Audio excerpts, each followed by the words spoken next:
Monsieur le Président, chers collègues, la contribution de la métropole de Lyon pour le débat public relatif aux aménagements de long terme du nœud ferroviaire lyonnais soutient un développement qu'elle veut avant tout solidaire et durable de notre territoire grâce à ce projet. Avant de parler d'avenir, il paraît nécessaire de faire le constat de la situation actuelle. En 2019, la métropole représente 1,4 million d'habitants et d'ici 2030, nous serons à près de 1,6 million. L'étoile ferroviaire lyonnaise, construite au XIXe siècle, comporte actuellement 35 gares traversées par 1200 trains chaque jour et avec au cœur de l'agglomération la gare Pardieu, première gare nationale de correspondance. Initialement construite pour 35 000 voyageurs, elle en accueille aujourd'hui 120 000 et se rapprochera à long terme de 250 000 voyageurs par jour. Aujourd'hui, plus de 80% de la population de l'aire métropolitaine lyonnaise habite à moins de 5 km d'une gare. En 2015, nous avions déjà plus de 370 000 emplois accessibles en moins de 15 minutes depuis la gare de la Pardieu. Et ce chiffre est amené à fortement augmenter prochainement. Cela signifie également que le réseau SNCF devra être amené à renforcer considérablement l'offre de trains en lien avec la fréquentation croissante de la gare. Le développement urbain s'opère de plus en plus en troisième couronne et au-delà, ce qui représente une augmentation de déplacements domicile-travail, pour leur grande majorité effectuée actuellement en voiture. La part modale du transport ferroviaire dans les flux domicile-travail a également augmenté ces dernières années en raison de déplacements plus longs. La fréquentation par ailleurs des transports en commun sur notre agglomération connaît quant à elle une hausse considérable de plus de 5% en 2018, soit le double des fréquentations antérieures. En résumé, nous sommes de plus en plus nombreux à vivre et travailler dans l'agglomération lyonnaise, avec une part grandissante des ménages qui habitent en périphérie, lesquels ont besoin de rejoindre la métropole. La question c'est comment. Ce constat permet donc d'identifier les difficultés qui pourront demain ralentir la dynamique du territoire pour pouvoir les surmonter. D'abord, très clairement des infrastructures dépassées, avec certaines gares surexploitées au-delà de leur capacité et d'autres sous-exploitées.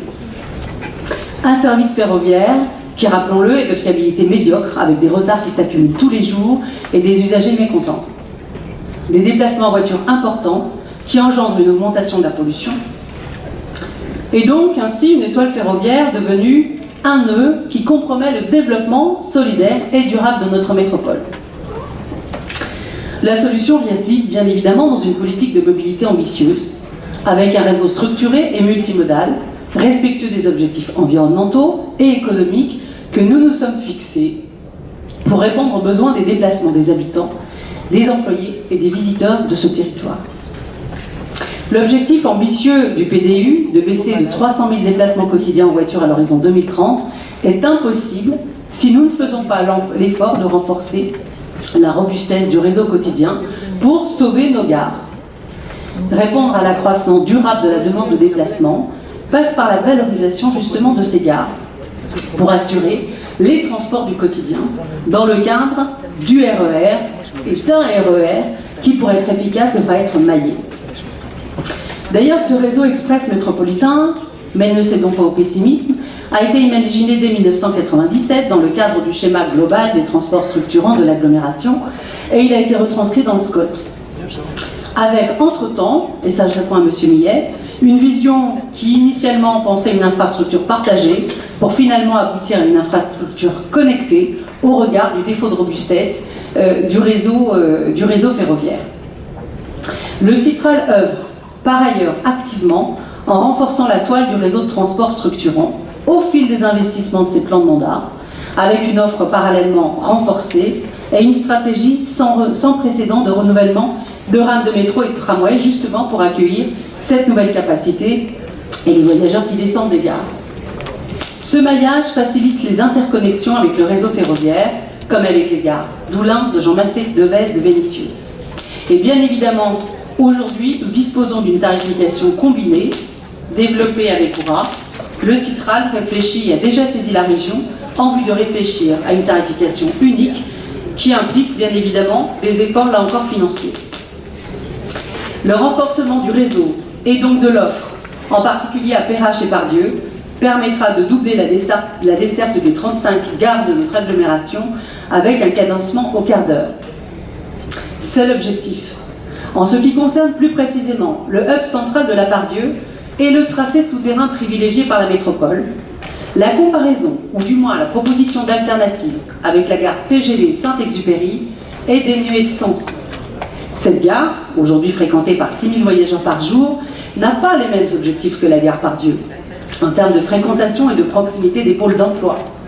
Aujourd'hui, je l'ai indiqué, c'est plus de 370 000 emplois qui sont accessibles en moins de 15 minutes depuis la gare de la Part-Dieu.